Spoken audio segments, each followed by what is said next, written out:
اس اصول کے تحت جو قدم میں نے اٹھائے ان میں سب سے پہلا کہ نکاح مسجد میں ہو، اور اس کے لیے جو دلائل دیے وہ لوگوں کے لیے اتنے کنونسنگ تھے کہ یہ کام تو اب بڑے پیمانے پر شروع ہو چکا ہے، لاہور میں، پنجاب میں، جہاں میرا زیادہ وقت گزرتا ہے۔ دلائل کیا تھے؟ خدا کے بندو، حدیث موجود ہے، اعلنوا ھذا النکاح واجعلوہ فی المساجد، ترمذی شریف کی روایت۔ نکاح کا اعلان عام کیا کرو اور مسجدوں میں منعقد کیا کرو۔ کیا ہو گیا علماء کو؟ کہاں چھپا رہے اس حدیث کو؟ یہ میں مانتا ہوں، علماء کا قول ہے، میں اس کو رد نہیں کر سکتا کہ یہاں فعل امر جو ہے یہ وجوب کے لیے نہیں ہے، فرض کرنے کے لیے نہیں ہے، استحباب کے لیے ہے۔ تو بھائی مستحب چیز جو حضور نے قرار دی ہے اس کو کیوں چھوڑ رہے ہو؟ دنیا کے ہر معاملے میں ہے جستجو کے خوب سے ہے خوب تر کہاں، اور اس معاملے میں آپ مستحب مان رہے ہیں، حضور کا قول موجود ہے، پھر قبول نہیں کر رہے۔ اس کا میں واقعہ آپ کو سنا دوں۔ میں نے یہ تحریک شروع کی تھی چیریٹی بگنز ایٹ ہوم جب میرے سب سے چھوٹے بھائی کی شادی کا موقع آیا 1973 میں۔ سرگودے ہمیں جانا تھا، 4 آدمی ہم گئے تھے، جن میں سے ایک ہماری والدہ تھی، اور وہاں مسجد میں نکاح، اور ہم نے وہاں کوئی دعوت تام کہہ دیا تھا کہ ہرگز نہیں ہوگی۔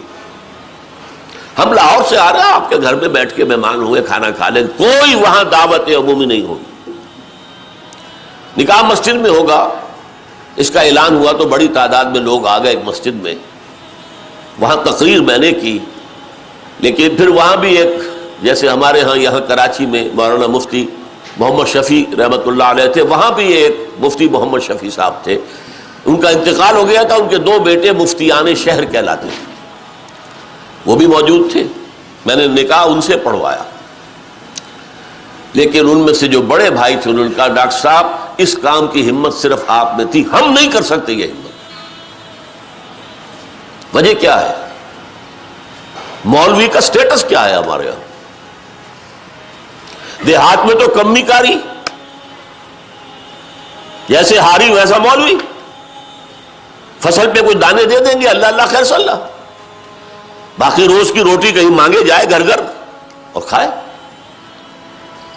شہروں کے اندر بھی مسجدوں میں علماء ہوتے ہیں باوقار باعزت، لیکن مساجد کی مجلس منتظمہ بھی تو ہوتی ہے نا۔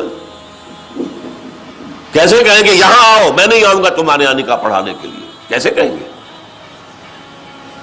حدیث رسول کے ہوتے ہوئے۔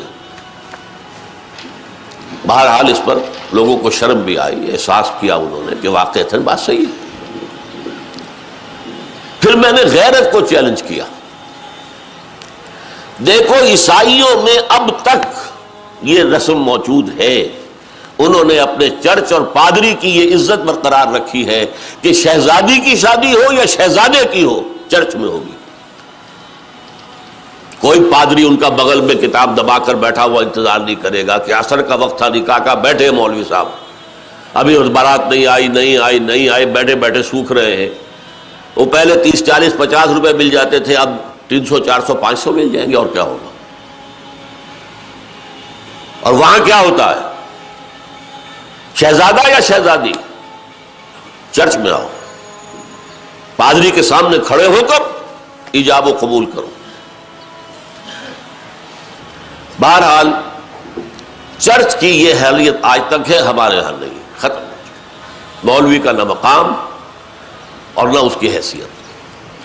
تیسری بات میں نے یہ عرض کی کہ دیکھیے نکاح سے ایک نئے خاندان کا وجود آپ کے معاشرے میں ہوگا، اللہ اولاد دے گا، ایک خاندان وجود میں آئے گا۔ اس خاندان کے لیے دعا کی جاتی ہے، اے اللہ اس نکاح میں دین و دنیا کی سعادت اور برکات عطا فرما۔ وہ دعا کا ماحول ہوتا ہے، آپ نے اعلیٰ ترین سنہری قسم کے شامیانے تان دیے، اور فرش میں آپ نے قالین بچھا دیے، صوفے لگا دیے، لیکن وہاں کیا ہوتا ہے؟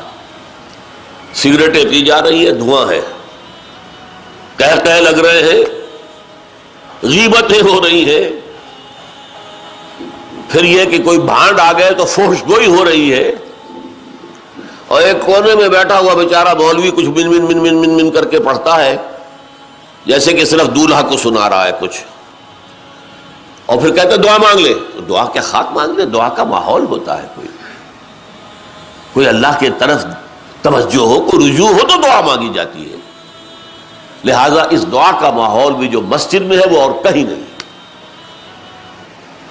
چوتھی چیز، یہ بھی غیرت کو جگانے والی ہے، اگر حضور کی بیٹیوں کے نکاح مسجد میں ہوئے تو کون مسلمان ہے جو کہہ سکے میری بیٹی زیادہ باعزت ہے فاطمہ سے رضی اللہ تعالی عنہ؟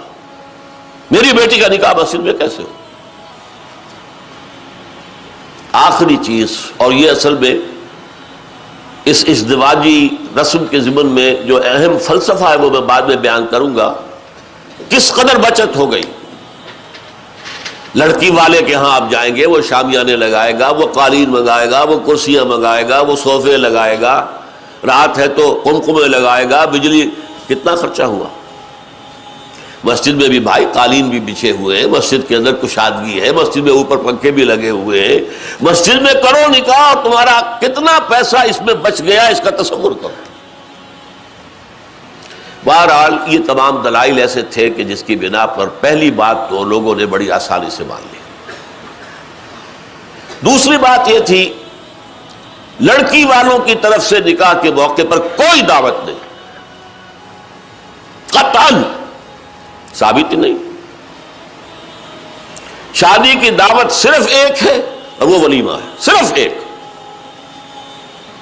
اور دیکھیے ولیمہ کیوں ہے.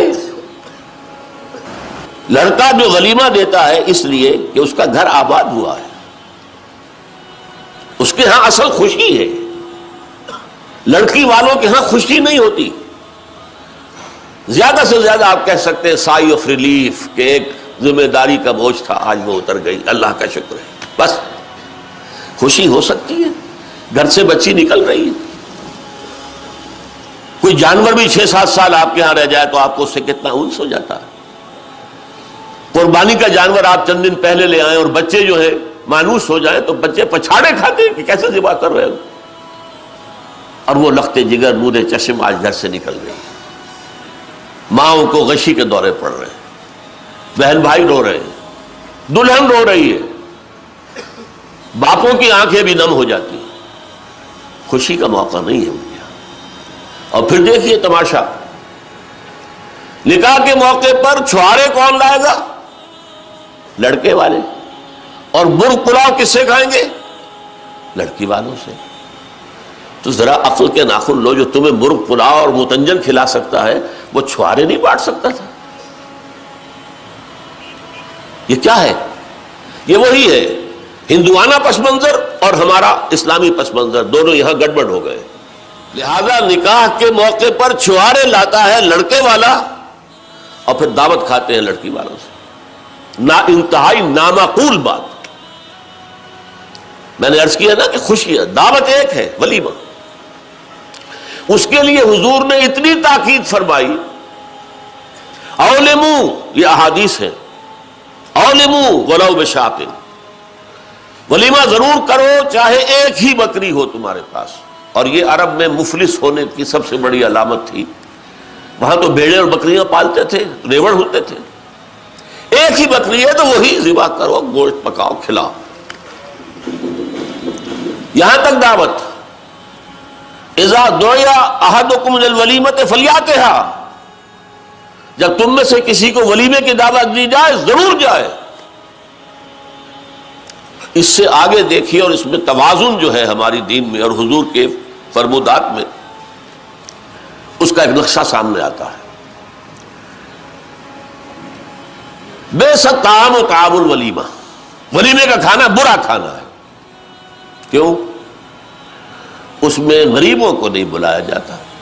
ظاہر بات ہے، یہ مسلی کھلانے کے لیے تو ولیمہ نہیں ہوتا. ولیمہ تو ہوتا ہے اپنے دوستوں کو، احباب کو، رشتہ داروں کو، قرابت داروں کو شریک کرنے. لیکن اس کے باوجود، اسی حدیث کا ٹکڑا، اس کے باوجود میں تم سے کہتا ہوں کہ جسے بلایا جائے اگر وہ نہیں جائے گا تو وہ اللہ اور اس کے رسول کے حکم کی خلاف ورزی کرے گا. یہ تاکید ہے. اور یہاں تک تاکید ہے اگر تمہارے کسی بھائی نے نکاح کیا ہے اور اس کے پاس کچھ نہیں ہے ولیمے کے لیے، اپنے گھر سے کھانا لے جاؤ اور اس کے ساتھ جا کر بیٹھ کر کھا لو،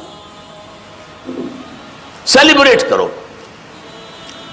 سیلیبریٹ کرنے کی ایک سمبل ہے، یہ اس کی ایک علامت ہے. اب آپ سوچئے جس نبی نے دعوت ولیمہ پر اتنی تاکید ہمیں کی ہے، اگر لڑکی والوں کی طرف سے نکاح کے موقع پر دعوت میں بھی کوئی خیر ہوتا تو وہ ہمیں نہ سکھاتے، نہ بتاتے، کیا بخل سے کام لیتے؟